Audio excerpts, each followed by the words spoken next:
안녕하세요. 이번 주차 CV팀 발표를 맡게 된 양희윤입니다.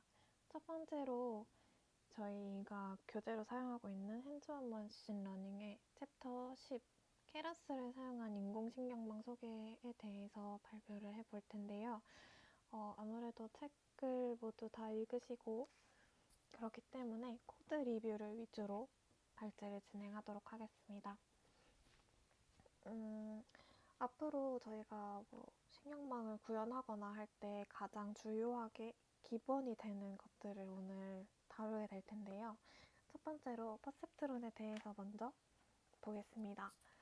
퍼셉트론은 교재에서도 나와 있다시피 가장 기본적인, 가장 간단한 인공신경망의 형태 중에 하나이고, 그렇다 보니까 사이킬런의 퍼셉트론 클래스에서도 하나의 TLU 네트워크를 구현한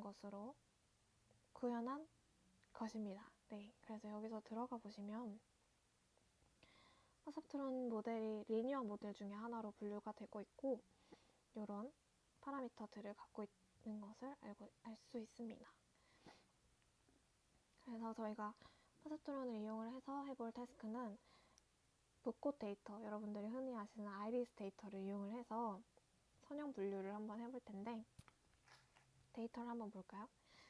아이리스의 사이킬런의 데이터셋에서 아이리스를 로드를 해주고 아이리스 데이터와 아이리스 타겟을 한 번씩 찍어봅니다. 데이터는 예측에 사용할 피처들을 모아놓은 건데 아시다시피 세팔 랭스, 세팔 위드스, 페탈 랭스, 페탈 위드스 이렇게 네 가지가 있고 아이리스 타겟은 여기선 보이지 않지만 한번 볼까요?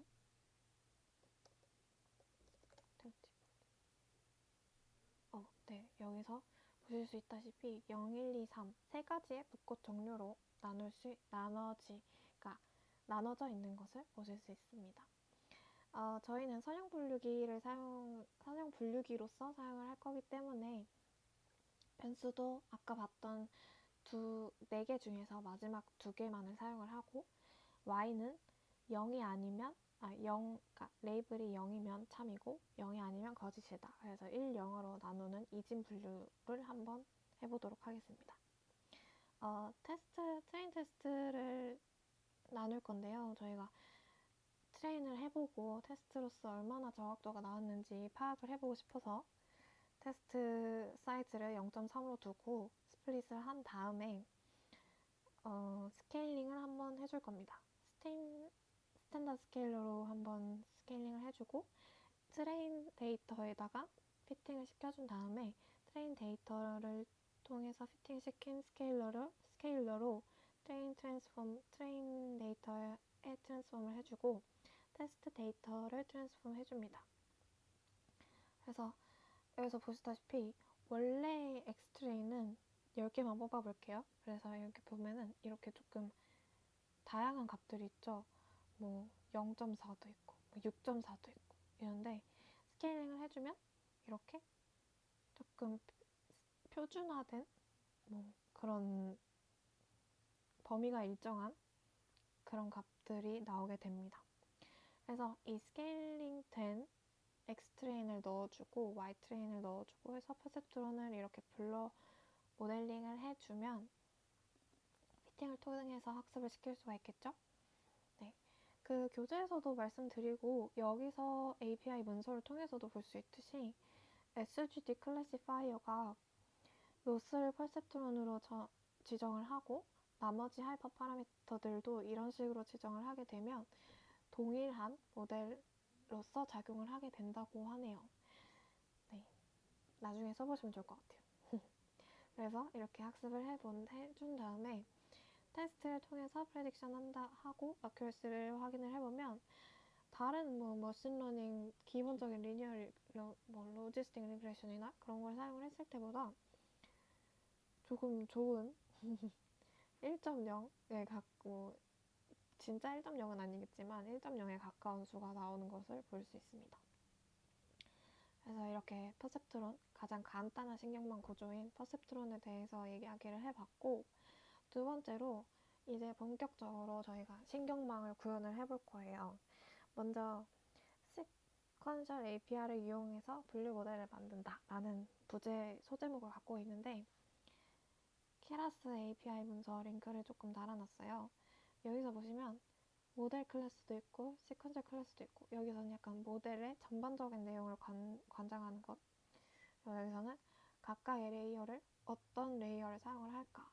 그래서 이미지 같은 경우에는 컨버루션 레이어나 플링 레이어 이런 것을 사용을 하고, 이미지 전처리에서는 프로세싱 레이어, 다음 발제 영상에서도 말씀을 드릴 텐데 이런 것들을 사용을 하고요. 그래서 여기서 뭔가 전부 다는 아니더라도 오늘 저희가 영상에서 사용한 것들을 한 번씩 보시면 되게 좋을 것 같아요. 네, 그렇습니다. 그래서 버전을 항상 확인하는 버릇을 들이라고 하는데, 네, 이렇게 한 번씩 찍어보시면 됩니다. 그리고 로컬 컴퓨터에 물론 텐서플로와 케라스를 실행을 하는 것도 저도 좋다고 생각은 하는데, 그 과정이 조금 까다로운 경우가 있어서 저는 구글 콜앱을 사용을 하는 걸 조금 선호를 하고요. 이번 발제 영상에서도 그렇게 콜앱을 이용을 해서 진행을 해보겠습니다. 먼저 말씀드렸어야 했는데. 어쨌든 그래서 분류 모델을 만들기 위해서 사용할 데이터셋은 패션 엠리스트 데이터셋인데요. 케라스 데이터셋에서 쉽게 불러올 수가 있고, 이런 식으로 로드 데이터 메소드를 이용을 해서 로딩을 해줄 수 있습니다. 엑스트레인이 어떻게 생겼는지 조금 궁금하잖아요. 그래서 그 첫 번째 데이터에 10번째 행벡터를 불러와 보면 이런 식으로 구성이 되어 있어요. 그래서 지금 보시면은 가장 작은 값이 0이고 큰 값이 여기서는 243이죠. 근데 이미지 데이터이다 보니까 0부터 255 사이에 픽셀 값을 갖게 돼요. 그래서 이런 식으로 엑스트레인의 값들이 구성되어 있는 것들을 보실 수가 있고, 이미지도 어떤 식으로 사진이 되어 있는지 궁금하니까 한번 볼게요. 일반적으로 그래프를 그리는 패키지인 파이플럿을 이용을 해서, 매플라립의 파이플럿을 이용을 해서 볼 수가 있습니다. plt.imshow라는 메소드를 이용을 해서 이미지를 넣어주면 이런 식으로 첫 번째 이미지를 볼 수가 있어요. 아마 신발인 것 같은데, 네, 운동화인 것 같습니다. 이런 식으로 28x28 사이즈로 나와 있는 것을 볼 수가 있고, 아까 저희가 나눴던 트레인 테스트 스플릿도 좋지만 이런 식으로 나누는 방법도 있어요. 밸리데이션하고 트레인셋을 나누되 스케일링도 한 번에 같이 해주는 코드입니다. 그래서 밸리데이션에서는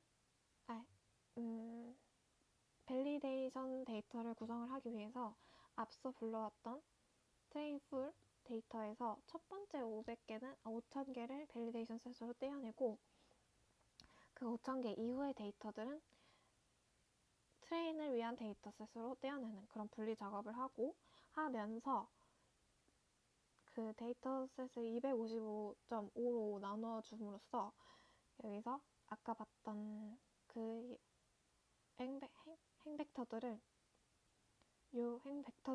이런 식으로 바뀌어 있는 것을 보실 수가 있습니다. 여기서 가장 큰 값인 243이 끝에서 세 번째니까 요 0.95 거의 1에 가까운 값으로 바뀐 것을 보실 수가 있습니다. 그리고 Y트레인도 한번 확인을 해보면 4, 0, 1, 3, 0, 그래서 0부터 9 사이에 정수값의 레이블로 저장되어 있다는 것을 알 수가 있고, 여기서 클래스 네임을 지정을 해주면 Y트레인의 0번째, 트레인 데이터의 0번째 클래스, 0번째 데이터의 클래스가 코트라는 것을 요 요거를 통해서 요 두 코드를 통해서 알 수가 있고, 본격적으로 모델링을 하게 되면 여기서는 굉장히 간단한 모델이긴 한데요. 시퀀셜 API로 모델을 만들되 여기서 플래튼을 먼저 해주고 덴스 레이어를 3개를 쌓아서 덴스 레이어 2개를 쌓고 히든 레이어 2개를 쌓고 하나의 아웃풋 레이어로 마무리를 하는 그런 모양입니다. 그래서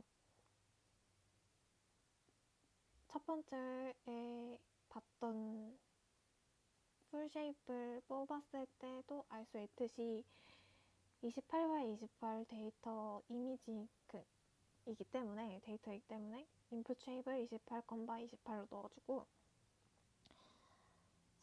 첫 번째 히든 레이어에서는 300개의 뉴런을 가지고 두 번째에서는 100개의 뉴런을 가지면서 액티베이션 펑션이 밸류인 그 레이어들을 쌓아주고 차례로 마지막으로는 요게 있군요. 되나? 된다. 네.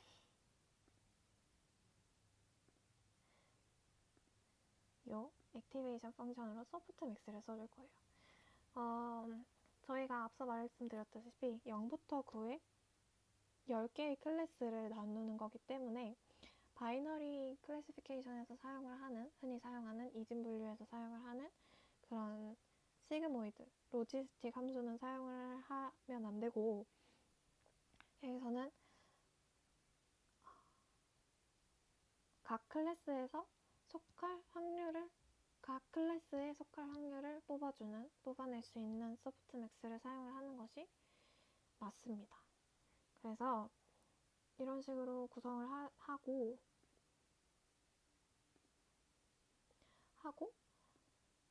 서머리를 하는 것도 좋지만 저는 뭔가 시각화하는 게 한눈에 잘 들어온다고 생각을 해서 tf.keras.utils.plot 모델을 항상 같이 사용을 하는 편인데요. 여기다가 만들어준 모델을 넣어주고 쉐입을 인풋의 쉐입, 아웃풋 쉐입을 뽑아내고 싶다라고 하면 true로 설정을 해주고 아니면 false로 해도 됩니다. 그리고 요 네임, 그러니까 레이어의 이름, 여기서 저희는 설정을 따로 안 했죠. 근데 설정을 해주게 되면 되게 직관적으로 알 수가 있어요. 그래서 요거는 화질을 설정하는 것이고, 그래서 저희가 만든 모델을 이런 식으로 이루어져 있다라고 한눈에 볼 수가 있고요. 물론 서머리도 뽑아볼 수가 있고, 이제 컴파일을 해볼 텐데 컴파일에서는 로스랑 옵티마이저 그리고 매트릭을 흔히 크게 3가지를 설정을 하게 됩니다. 네, 여기서 주의를 해야 할 것은 요 2가지인데 로스입니다. 옵티마이저는 저희가 아직 아마 다음 챕터에서 조금 더 세부적으로 여러 다양한 옵티마이저를 배우는 것으로 알고 있고, 로스가 여기서 저희가 생각을 해볼 수가 있는 게 예측하는 y의 형태가 어떤지에 따라서 로스 값을 다르게 설정을 해야 합니다. 그래서 지금 저희가 갖고 있는 거는 0부터 9 사이에 클래스 정수로 이루어진 클래스예요. 네, 정수 레이블로 이루어진 클래스들이죠. 근데 흔히들 뭐 이런 경우도 있지만 만약에 저희가 10개의 클래스가 있어요. 10개의 클래스가 있죠. 지금처럼. 근데 지금처럼 막 하나에 만약에 4번째 클래스에 속한다. 그 데이터가 그 x 종속 변수들을 조합을 하면 y가 네 번째 클래스를 가진다라고 하면 4라고 나와 있는 경우가 우리의 경우인 거고, 이거를 0,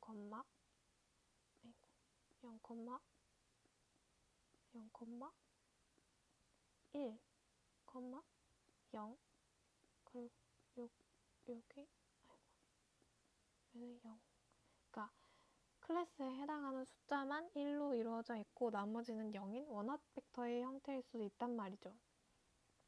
그래서 그때랑 지금 저희의 경우랑 그리고 이진 분류일 때랑 다르게 설정을 해줘야 하는데 지금의 경우에는 스파스 카테고리칼 크로스 엔트로피를 하면 되고 워낙 벡터로 이루어져 있다면 카테고리칼 크로스 엔트로피를 사용을 하고 클래스가 2개인 이진 분류다 라고 하면 활성함수를 시그모이드로 먼저 바꿔주고 로스는 바이너리 카테고리칼 크로스 엔트로피를 사용하고 그렇게 조합을 생각하면서 컴파일하고 하시면 되겠습니다. 그래서 매트릭의 경우에는 회귀는 이따가 볼 거지만 회귀에서는 민스퀘어 에러 평균 제곱 오차를 사용을 하고 여기서는 정확도 얼마나 잘 맞췄는지 그런 것을 확인을 하는 방식으로 그걸 확인한다는 생각으로 매트릭을 어큐러시로 설정을 해주시면 됩니다. 그리고 이제 학습을 본격적으로 해볼 텐데요.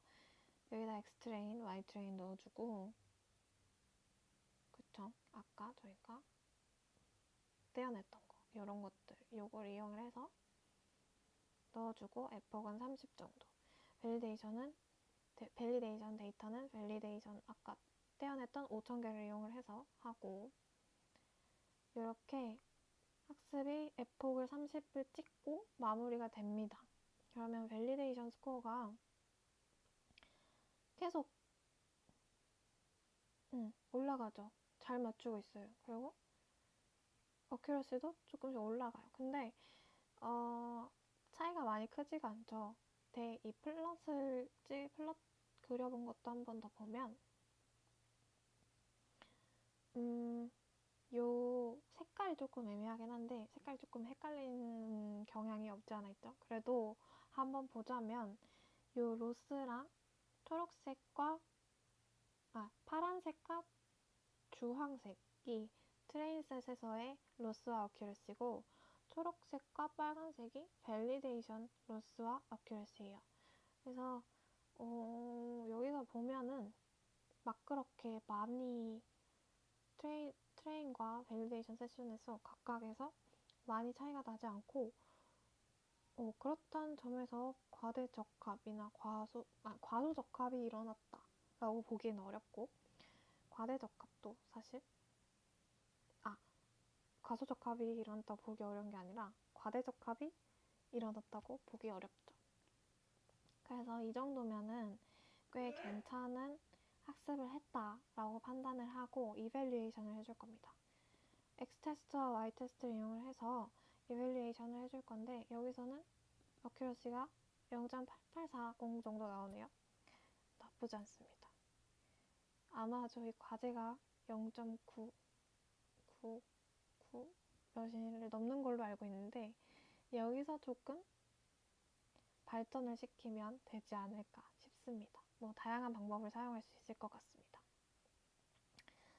그래서 테스트 이거는 필요 없고 여기서 프레딕션을 한번 해볼 거예요. 프레딕션을 해서 진짜로 잘 맞는지 안 맞는지 시각화도 해볼 건데 3개만 첫 번째 테스트 셋에서 3개만 한번 테스트를 해보겠습니다.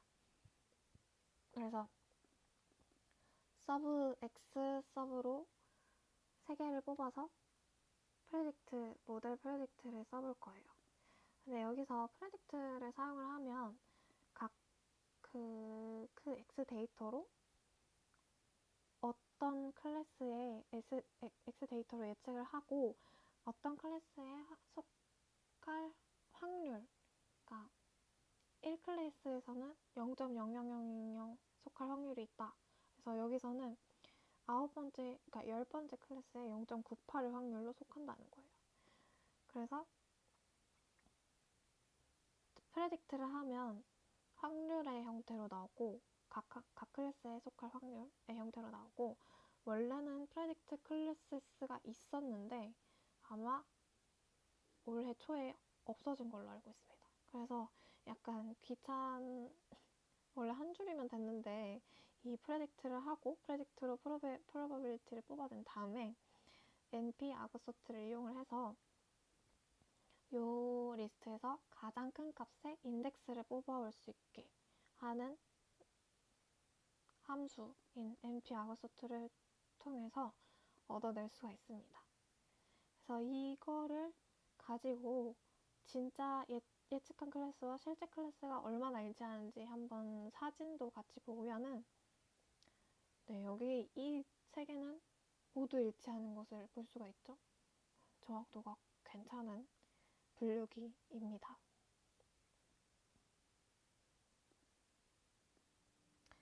그래서 이어서 보게 될 거는 회귀용, 분류를 했으면 회귀를 해봐야죠. 그래서 회귀용 다층 퍼셉트론을 만들어 볼 건데 여기서 사용할 거는 캘리포니아 집값 데이터입니다. 캘리포니아 집값 데이터는 아마 7개 정도의 피처들을 이용을 해서 해당 그 피처 그 집의 집값이 y값인 그래서 x의 변수들을 통해서 y인 집값을 예측을 하는 그런 태스크를 할 수 있도록 만들어진 데이터입니다. 그래서 엑스 트레인의 첫 번째는 이런 식으로 이루어져 있고요. 두 번째 단계는 모두 알다시피 스케일링을 해야겠죠. 그래서 스탠다드 스케일러로 아까랑 같이 트레인에 먼저 피팅을 해주고 핏 트랜스폼은 아시다시피 피팅을 하고 바로 트랜스폼 시켜줄 수 있는 X트레인에서는 핏 트랜스폼을 써도 되는데 X트레인을 기준으로 밸리데이션 셋이랑 X테스트를 모두 바꿔줘야 하니까 그 이후에는 트랜스폼만 쓰는 게 맞습니다.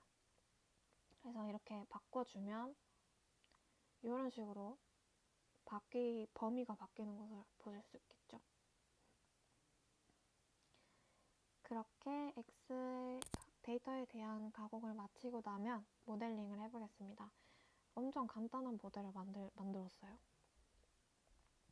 덴스 레이어가 첫 번째 히든 레이어고 두 번째에서 인풋 레이어로 받고 첫 번째 하나의 히든 레이어를 거치고 나면 마지막으로 회귀를 하게 되는 아웃풋을 내도록 하는 모델을 만들어 봤습니다. 회귀이기 때문에 아웃풋이 하나이면 되잖아요. 그래서 아까와는 다르게 아까 분류할 때는 클래스의 개수로 아웃풋의 디멘션을 맞춰줘야 하는데 회귀에서는 1로 맞춰주면 됩니다. 물론 다른 값도 한번 내보고 싶으면 다른 값도 회귀라도 아웃풋의 차원을 조금 늘려주면 되는 거고 그렇게 본인이 하고 싶으신 대로 원하는 대로 가공 만들어 나갈 수 있습니다. 꼭 회귀라서 1로 해야 된다 이런 건 아니고요. 그리고 컴파일링을 할 때 여기서도 모델을 만들고 나면 컴파일링을 해야겠죠. 그래서 컴파일링을 할 때는 회귀니까 MSE로 로스를 설정을 해주고 옵티마이저는 SGD.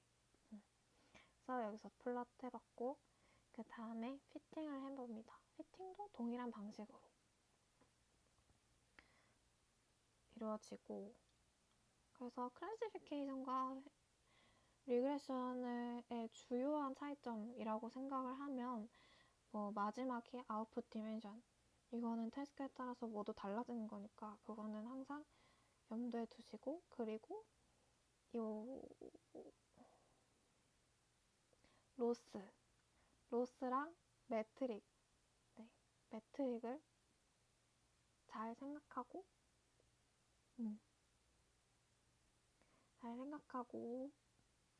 신경망을 구축을 하시면 될 것 같습니다. 그래서 여기서는 에폭을 20개로 20번 돌렸고 이런 밸리데이션 로스가 나왔는데 그래서 또 마지막으로 이밸류에이션을 해보면 x테스트, y테스트로 해보면 0.3825의 로스가 나오는 것을 확인을 할 수가 있습니다. 여기서 만든 이제는 이 함수형 API를 통해서 복잡한 모델을 만들 건데 완전히 다른 건 아니고 그 캘리포니아 집값 데이터에서 만들었던 요거를 되게 매우 간단했잖아요. 이거를 조금 더 복잡한 모델로 만들어 볼 겁니다. 이 YDNDB라는 모델인데 원래 논문에서 나온 모델 아키텍처는 정말 훨씬 더 복잡하긴 해요. 근데 여기서는 조금 저희가 쉽게 이해하고 이걸 이해하고 응용을 할 수 있도록 하기 위한 거니까 간단하게 만들어 볼게요. 와이드 앤 딥이 넓게 신경망을 조금 이쪽을 넓게 인풋을 조금 넓게 받고 한쪽은 딥하게 받되 다른 쪽은 좀 얕게 하는 방식이잖아요. 그래서 딥 인풋이라는 인풋 레이어와 와이드 인풋이라는 인풋 레이어를 두 개의 인풋 레이어가 있습니다.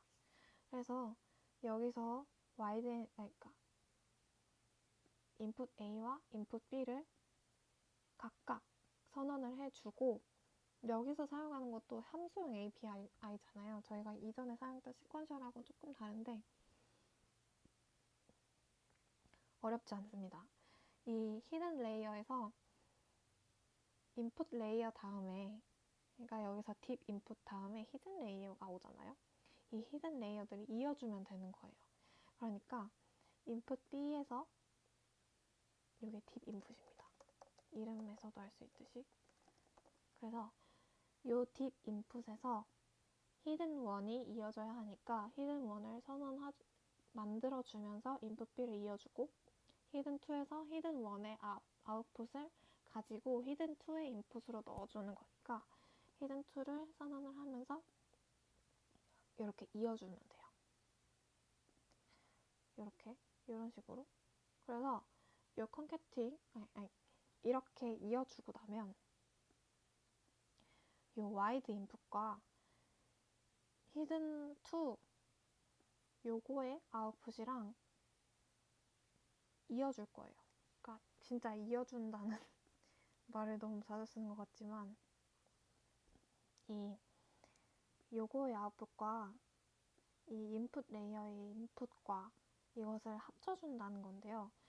여기서 30개의 뉴런을 통해서 아웃풋이 30개가 나왔잖아요. 여기 30개라고 합시다. 여기가 히든 1의 아웃풋이에요. 근데 여기서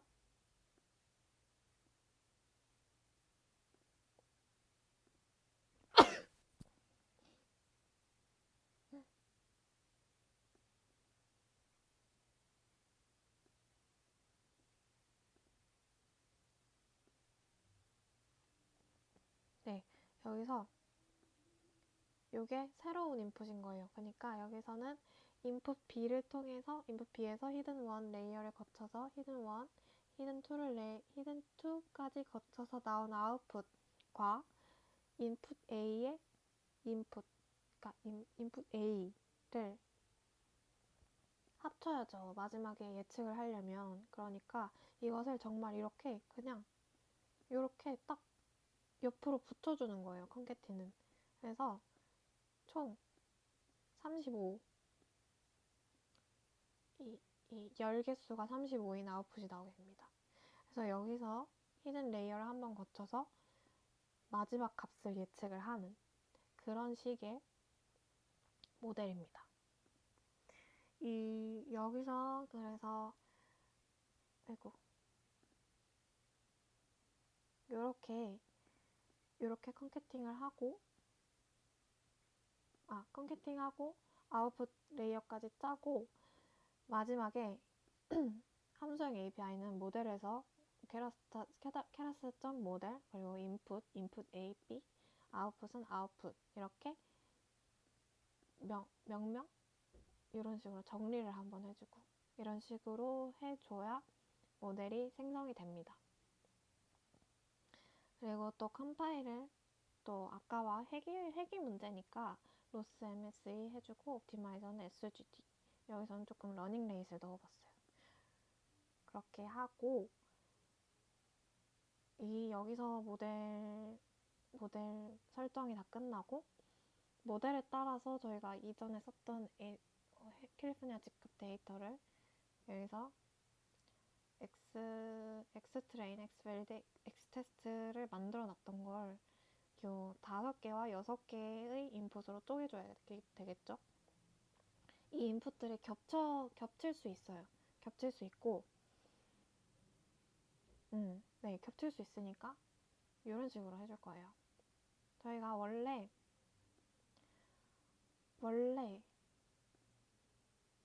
X의, 그러니까 X 피처의 개수가 8개예요.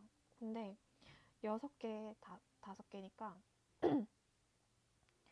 A 인풋에서는 5개, B 인풋에서는 6개니까 이렇게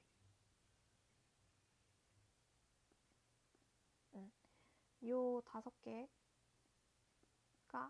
A, 그리고 두 번째부터 0, 1, 2부터니까 이건 아니다. 여기가 A, 여기부터가 끝까지가 B. 요렇게 이해를 하시면 돼요. 그래서 A는 5개, 5까지, 그러니까 5개의 피처, 처음부터 5개의 피처, 그리고 B는, 인풋 B는 뒤에서부터 6개의 피처를 가지고 이렇게 다시 해주고 예측을 진행을 할 겁니다. 그래서 이렇게 보시다시피 X트레인 A는 5개의 피처를 가지고 X트레인 B의 첫 번째는 6개의 원소를 가지는 것을 볼 수가 있고, 이걸 이용을 해서 인풋이 2개니까 요게 인풋이고, 네, 그쵸. 요게 인풋이고 요게 아웃풋이에요. Y, X고 Y고, 밸리데이션도 동일하게 X고 Y고 이렇게 진행을 해줍니다. 그래서 밸리데이션 로스가 0.4807이 나온 걸 알 수가 있죠. 네, 0.499예요. 보시다시피 맨 처음에 저희가 0.3825를 했잖아요. 근데 이게 로스가 MS인 걸 생각을 하면 MS는 작을수록 좋은데 무조건 복잡하게 한다고 해서 좋은 건 아닐 수도 있다. 물론 이거는 여기서는 파라미터가 더 많아졌기 때문에 조금 더 에포크를 늘려서 돌리거나 그래프를 한 번 더 보고 그려보고 에포크 횟수를 더 늘린다거나 하는 방식으로 성능을 높일 수는 있을 것 같습니다. 그렇습니다. 그래서 이렇게 앞서 봤던 것처럼 모델을 만들고 짜고 정확도 확인하고 이게 좋은 모델이다, 이렇게 좋은 모델이다 해석을 하는 것도 매우 중요하지만, 그 좋은 모델들을 돌려놓고 다시 날라가고 저장을 안 해놓으면 조금 아깝잖아요. 이런 저희가 지금 짜봤던 한 5개 레이어, 4개 레이어 정도의 모델들은 금방 돌아갈 수도 있어요. 데이터셋에 따라서도 다르고. 근데 어떤 모델들은 데이터가 많거나 모델의 레이어 수가 늘어나게 되면 학습을 시키는 데에도 엄청난 시간이 들고, 그렇기 때문에 그게 날아가면 정말 안타깝거든요. 그래서 이거를 저장하고 복원하는 것도 중요합니다. 되게 간단해요. 세이브로 저장을 해주되, 이름은 본인 마음대로 자기 마음대로 써도 되고, 여기 확장자를 H5로 설정을 하면 됩니다. 불러오는 것도 keras.models.loadModel을 이용을 해서 여기는 경로, 자기가 원하는 불러오고 싶은 모델의 경로를 써주시면 되고, 모델이 클수록 불러오는 것도 저장하는 것도 조금씩 시간이 걸릴 수가 있습니다. 그리고 이거를 모델을 훈련하고, 이거는 학습을 다 끝내고 저장을 하는 방식이고, 이거는 중간중간에 체크 포인트를 이용을 해서 저장을 하는 방식이에요. 그래서 피팅을 하기 전에, 그러니까 학습을 하면서 저장을 하고 싶으면 피팅을 하기 전에 체크 포인트를 설정을 한 번 더 먼저 해주고, 그리고 나서 피팅의 하이퍼 파라미터로 콜백이라는 하이퍼 파라미터의 원소로 넣어주면 됩니다. 그래서 여기 save best only라는 거는 최고 훈련하는 도중에서의 최고의 모델만 저장을 하겠다라는 것이고, 네. 그래서 요 early stopping 콜백은 과적합을 막기 위해서 하는 장치이죠. 그래서 요 콜백 keras.callback.early stopping으로 구현을 할 수가 있고, 아까 봤던 체크포인트에서와 동일하게 피팅하기 전에 먼저 선언해주고,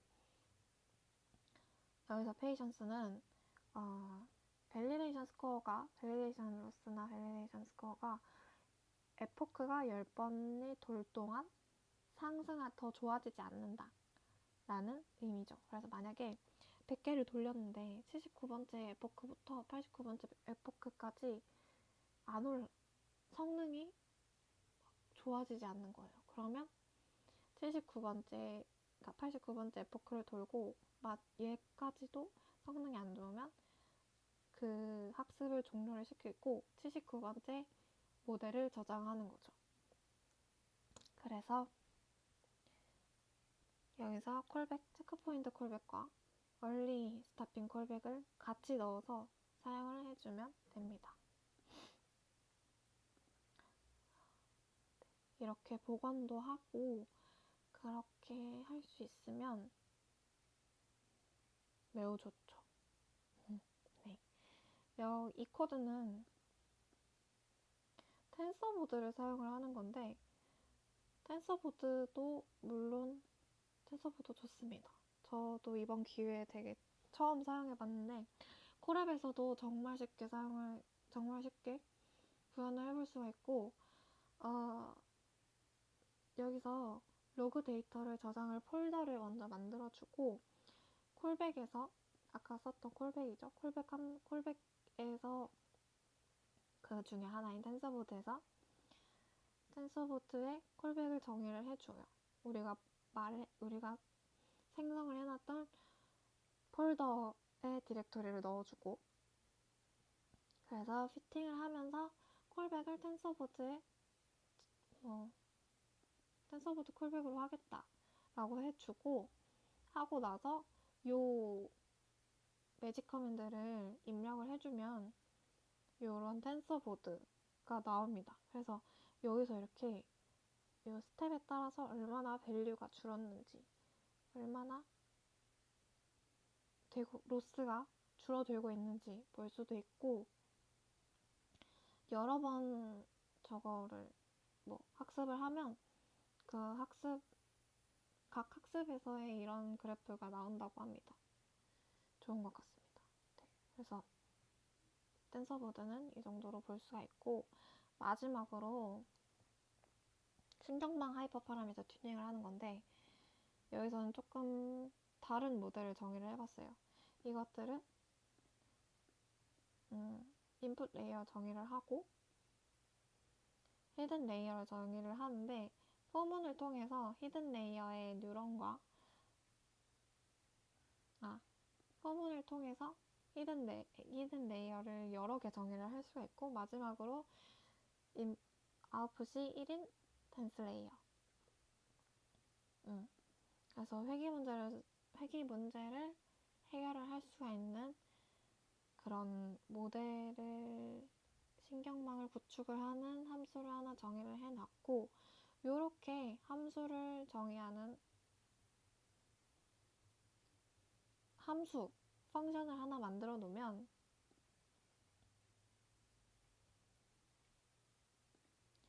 요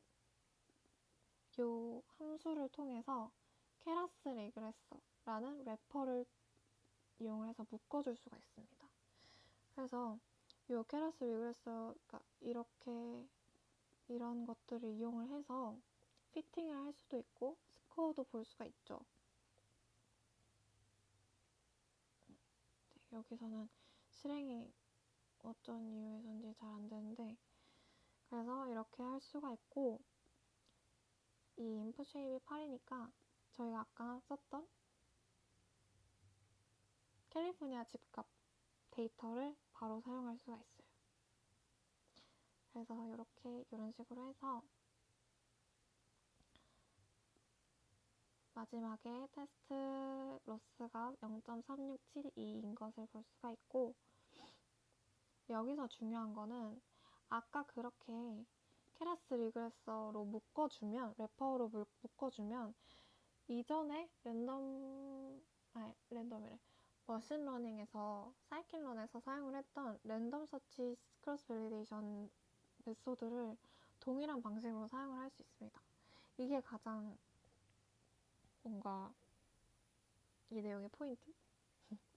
그래서 물론 머신러닝을 안 해보신 분들도 있겠지만 사이클런에서는 거의 모든 모델들을 뭐 랜덤 포레스트나 XGBoost, 라이트GBM 이런 부스팅 계열 모델들도 마찬가지고 여러 모델들의 하이퍼 파라미터들을 이런 파라미터 디스트리뷰터스, 네, 이 파라미터의 분포들만 정의를 해놓고 랜덤 그리드, 랜덤 서치를 할 수가 있었거든요. 그래서 그런 것을 요 케라스가 신경망 모델들도 케라스 리그레서의 래퍼로 묶으면 동일하게 사용을 할 수 있다는 것이 네, 아주 유용하게 사용할 수 있을 것 같습니다. 그래서 여기서는 히든 레이어의 개수와 뉴런의 개수 그리고 러닝 레이스를 어떻게 설정할지, 몇으로 설정할지를 가지고 이 히든 레이어가 1개든 2개든 3개든 4개든 아니면 뉴런이 1에서 100 사이에 어떤 수이든 뭐 26개든 46개든 이렇게 해서 하는 건데 네, 그래서 이 파라미터 디스트리뷰터를 넣어놓고 크로스 밸리데이션 3을 하고 이터레이션은 10개를 하겠다. 그래서 에포크가 이터레이션 n 이터가 10개면 10번에 랜덤하게 10번 하이퍼 파라미터를 설정을 하고 각각 그 설정한 랜덤하게 하이퍼 파라미터를 설정한 모델들을 100번씩 에포크를 돌리겠다라는 것입니다.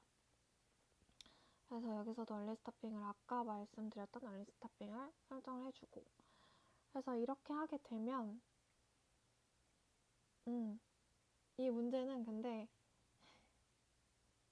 전부 다 돌려보기에는 용량이 런타임도 조금 에러가 있고 요 램 용량도 중요한데 아마 에포크를 한번 100보다 적은 수로 도전을 해보시면 성공하실 수 있을 겁니다. 그래서 꼭